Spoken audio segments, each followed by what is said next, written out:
EnerCalc 3D offers many options for controlling the type of analysis that gets run once a model is completely built and loaded. We can see these analysis options on the Analysis tab by clicking Analysis Options. The first option that we have is to choose what's called the structural model type. This drop-down lists the different types of models that EnerCalc 3D can use. The important thing to remember from this drop-down is that the default option, called 3D Frame and Shell 6 Degrees of Freedom, is the best all around. It is the most universal, and it will work for all model types. The remaining items in some way reduce or simplify the model by removing certain degrees of freedom, and in some sense they're a kickback to the days when computing power wasn't so readily abundant, and there was actually something to be gained by declaring certain degrees of freedom as being inactive. So 3D frame and shell is the thing to remember. EnerCalc 3D allows us to perform p-delta analysis, and it also handles nonlinear elements like compression-only springs and tension-only members. Now, when you do those types of analyses, it's possible that you can have a runaway analysis that just never converges. And in order to avoid that, we have this category called nonlinear convergence control that just puts some limits on how many iterations the program will actually run for a given analysis. This is useful both for p-delta analysis and for nonlinear elements. So 10 it would be the maximum as a default. And then for p-delta iterations specifically, we can also specify what they refer to as the axial force tolerance between iterations. This establishes a change, and if the program is running through iterations and it finds that the change between in axial force between two subsequent iterations is equal to or less than this value, that triggers what is referred to as convergence, and it says now the analysis can stop iterating. EnerCalc 3D also allows us to specify or to calculate shear deformations in members, and usually we would want to do that. The option is here to deselect or to disregard shear deformations in members, perhaps because there might be a time when you want to compare EnerCalc 3D results to results from another program that doesn't have the ability to handle shear deformations, and this would allow you to sort of put things on par. When it comes to analysis results, the program slices members up into a certain number of segments and provides results for us at each of those slices. This number controls the number of slices. 20 is a good average.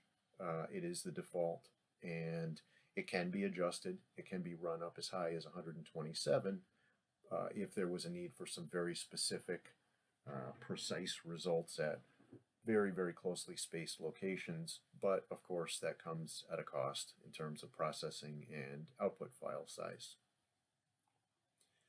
The program allows us to specify cracked section factors to apply to members and to shells. So this checkbox is just a quick way to tell the program whether to consider that factor, in which case it would be like using an I cracked value, or to disregard that factor, which would be like using an I gross value. Stresses come out of finite elements at the centers and then are extrapolated to corners. And if we choose to do no averaging at all, then of course we'll have discontinuous stresses, and things necessarily won't line up at the corners, and we'll have a lot of data and a lot of thinking to do about how to use those values as far as a design is concerned.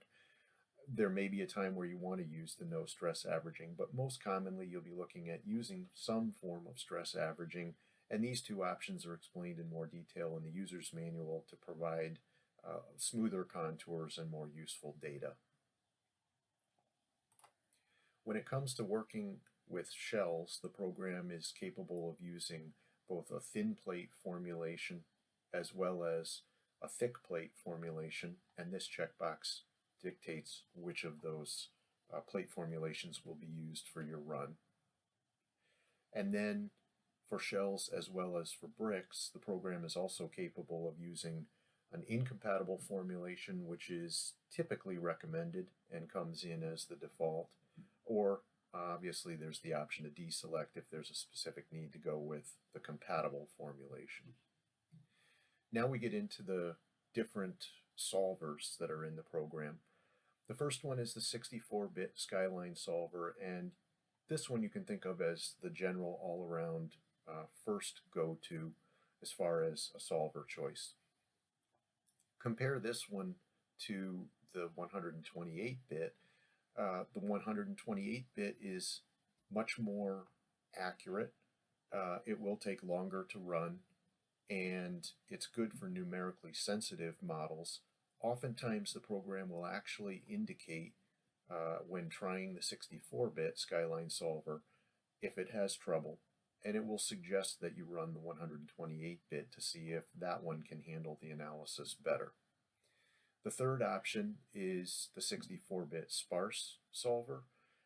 This one is useful for large models that would take a really long time to run with either the Skyline solvers. The trade-off is that it doesn't have quite as much error checking, so the output that you get may not be quite as useful. The program does allow us to define rigid diaphragms, and this checkbox is just a convenience tool that allows us to quickly tell the program whether to either consider or completely neglect rigid diaphragms that have been modeled, so we don't have to go back into the model and either take them out or try to turn them off in some way. Last, we have a convenience button here that allows us to run the static analysis immediately after we set all the above parameters, rather than having to go up to the static analysis button up here and trigger an analysis that way.